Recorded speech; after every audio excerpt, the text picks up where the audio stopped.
AR audio novels YouTube சேனலுக்கு உங்களை அன்புடன் வரவேற்கும் நான் உங்கள் ஆர்ஜே பவித்ரா. அத்தியாயம் 27. காவ்யாவிடமிருந்து போனை கார்த்திக் பருங்கியதும் கார்த்திக்கை அதிர்ந்து பார்த்து கொண்டிருந்தாள் காவ்யா. கார்த்திக் அந்த போனை வாங்கி ஆன் செய்து அதில் பாஸ்வேர்டு போட்டு ஓபன் செய்து போனின் டிஸ்பிளேவில் இருக்கும் காவ்யாவின் புகைப்படத்திற்கு பதிலாக வேற ஒரு படத்தை வைத்துவிட்டு லேசாக சிரித்து கொண்டே காவ்யாவிடம், அது போன்ல பாஸ்வேர்டு போட்டாதான் ஓபன் ஆகும் அதான் என்று கூறிவிட்டு மறுபடியும் போனை காவ்யாவிடம் கொடுத்தான். அதை வாங்கிய காவ்யா சரண்யாவின் நம்பரை டயல் செய்துவிட்டு பார்த்தாள். 3 சிம்மில் இருந்து எதில் இருந்து அழைக்க வேண்டும் என்று சிம் ஆப்ஷன் வந்தது.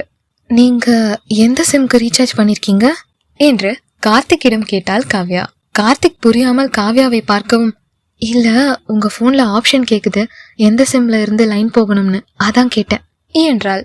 கார்த்திக்கிற்கு சட்டென்று சிரிப்பு வந்தது.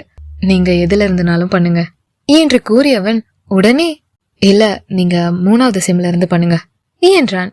சரி என்பது போல் தலையை அசைத்து விட்டு சரண்யாவிற்கு போன் செய்தாள் காவ்யா.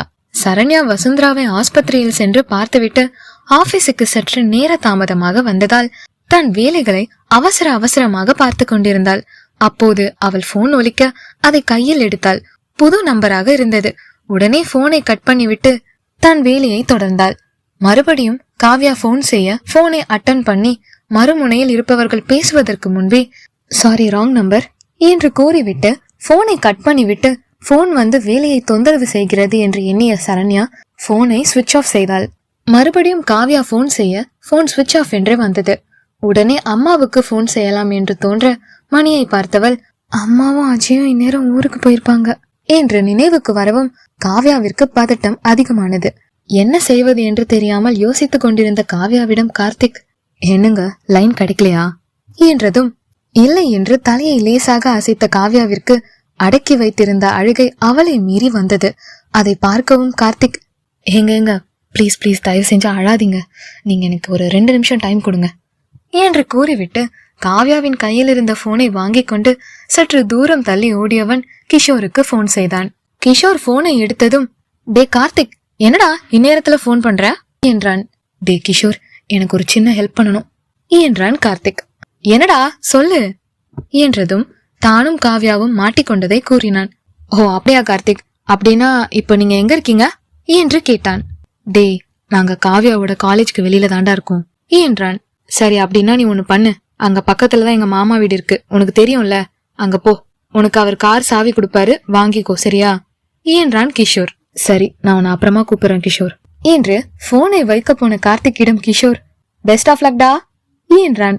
கார்த்திக் தேங்க்ஸ் என்று கூறி போனை கட் பண்ணிவிட்டு கிஷோர் மாமாவின் வீட்டை நோக்கி ஓடினான். காவ்யா சிறிது நேரம் நின்று விட்டு நடக்க தொடங்கினாள். காவ்யா சிறிது தூரம் நடந்து கொண்டிருக்கும் போதே அவள் முன் கார் நின்றது. திடுக்கிட்டு நின்றாள். காரில் இருந்து கொண்டே முன்னாடி கதவை திறந்து, வாங்க காவ்யா, நான் உங்களை டிராப் பண்றேன் என்றான் கார்த்திக். அவனிடம் இட்ஸ் ஓகே தேங்க்ஸ் என்று கூறிவிட்டு அந்த காரை கடப்பதற்கு முன் சென்றாள் காவ்யா. அதற்குள் கார்த்திக் கார் கதவை திறந்து கொண்டு அவள் முன் வரவும் அவன் மீது மோதாமல் சட்டென்று தன் நடையை நிறுத்தி ஒரு அடி பின் சென்று நின்றாள் காவ்யா. கார்த்திக்கிற்கு காவ்யாவை முதலில் பார்த்தது சட்டென்று நினைவுக்கு வந்தது. அவனை அறியாமலே புன்னகை மலர்ந்தது. லேசாக சிரித்து கொண்டே காவ்யாவை பார்த்தான். கார்த்திக் சிரித்து கொண்டே தன்னை பார்ப்பதை பார்த்த காவ்யாவிற்கு கை நடுங்கும் அளவிற்கு பயம் வந்தது. பயத்தில் தன் கையில் வைத்திருந்த நோட்டை அழுத்தி பிடித்தாள். பின்பு தன்னை சுதாரித்து கொண்டு அங்கிருந்து நகர்வதற்கு முயற்சி செய்தாள். காவ்யாவை வழிமறைத்த கார்த்திக், காவ்யா நடந்து போக முடியாது, வாங்க நான் உங்களை டிராப் பண்றேன் என்றான்.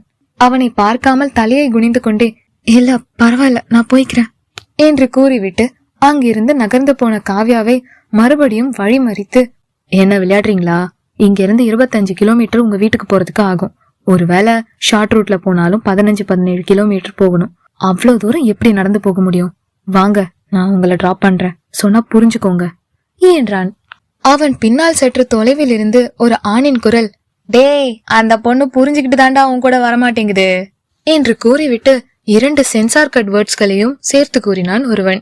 காவ்யாவை பார்த்து கொண்டிருந்த கார்த்திக் தன் பார்வையை மேலே தூக்கி பற்களை கடித்துக் கொண்டு விரல்களை கோபத்தில் இறுக்கமாக மூடினான். அத்தியாயம் 28.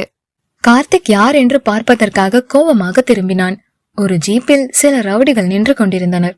அந்த ஜீப்பில் இருந்த ஒரு ரவுடி கீழே குதித்து கொண்டே கார்த்திக்கை பார்க்கவும், தோடா நம்ம வக்கீலு என்றான். அந்த ரவுடியை நோக்கி வர ஆரம்பித்தான் கார்த்திக். கார்த்திக் தன்னை நோக்கி வருவதை பார்த்த ரவுடி, என்ன வக்கீல், கோர்ட்ல இருக்க வேண்டிய ஆளு இப்படி ரோட்ல இருக்க, சட்டத்தை பாத்துக்க வேண்டிய நீயே இப்படி சட்ட ஒழுங்கினம் பண்ணிக்கிட்டு இருக்க, சரி இல்லையே. அந்த பொண்ணுதான் உன்னோட வரமாட்டேன்னு சொல்லிருச்சுல, அந்த பொண்ணை எங்க கிட்ட விட்டுட்டு நீ கிளம்பு என்று அந்த ரவுடி சொல்லி முடிப்பதற்குள் தன் பின்னால் ஃபேண்டில் சொருகி இருந்த துப்பாக்கியை எடுத்து அந்த ரவுடியின் வாயில் சொருகினான் கார்த்திக். அதில் அவன் பயந்து அதிர்ந்து நின்றான். கார்த்திக் அந்த ரவுடியிடம் பற்களை கடித்து கொண்டே, இதுக்கு மேல ஒரு வார்த்தை பேசினா மொத்த தோட்டாவையும் உள்ள இறக்கிடுவேன் என்றான். அந்த ஜீப்பில் இருந்த இன்னொரு ரவுடி, தோடா வக்கீல் போலீஸ் மாதிரி சீன் போடுறத பாரு என்று கூறிவிட்டு, என்ன வக்கீலே பொம்மை துப்பாக்கிய வச்சு மிரட்டுறியா என்றான் சிரித்து கொண்டே. கார்த்திக் ரவுடியின் வாயில் சொருகி இருந்த துப்பாக்கியை எடுத்து அந்த ரவுடிகள் வந்த ஜீப்பின் முன்னால் இருந்த 2 டயரையும் கோரி பார்த்து சுட்டான். அந்த சத்தத்தை கேட்கவும் காவ்யா தன் கையில் இருந்த நோட்டு புத்தகங்களை கீழே போட்டுவிட்டு தன் காதை மூடிக்கொண்டாள். ஜீப் டயர் வெடித்து காற்று இறங்கியதும் அதிர்ந்து போய் அந்த ஜீப்பில் இருந்து இன்னொரு ரவுடி இறங்கி அந்த 2 டயர்களில் பதிந்திருக்கும் தோட்டாவை பார்த்துவிட்டு மற்ற ரவுடிகளிடம், டேய் ஒரிஜினல் கன் தான்டா என்றான் அதிர்ச்சி மாறாமல். யார்டா உங்களுக்கு சொன்னது போலீஸ் கிட்டதான் துப்பாக்கி இருக்கும்னு? மரியாதையா வந்த வழியே ஓடிருங்க என்றான் கார்த்திக் அதீத கோவத்துடன். அந்த பொண்ணு உன்னைய நம்பி வராததுக்கு நாங்க என்ன பண்ண முடியும்?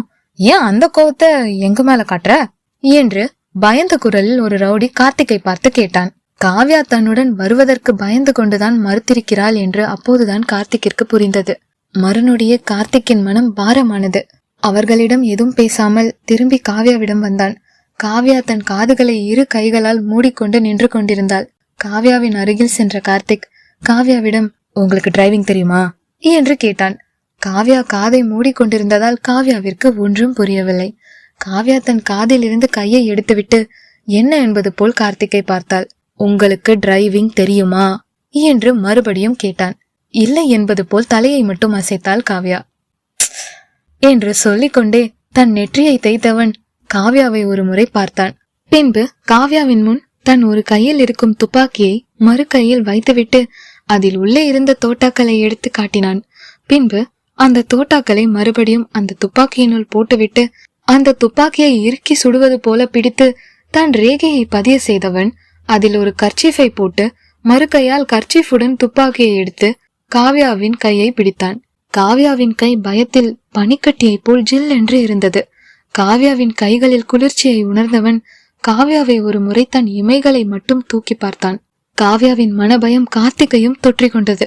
காவ்யாவின் கையில் துப்பாக்கியை வைத்தான். அதை காவ்யா புரியாமல் பார்க்கவும் காவ்யாவிடம், இந்த துப்பாக்கியோட லைசன்ஸ் என்னோட பேர்ல இருக்கு, இதுல இருக்கிற ஃபிங்கர் பிரிண்ட் என்னோடையது, இந்த துப்பாக்கில இருந்து நீங்க யாரை ஷூட் பண்ணினாலும் என்னுடைய பேர் தான் வரும், ஏன் என்ன ஷூட் பண்ணினாலும் என்னுடைய பேர் தான் வரும், உங்க சேஃப்டிக்கு இந்த துப்பாக்கியை வச்சுக்கோங்க என்று கூறினான்.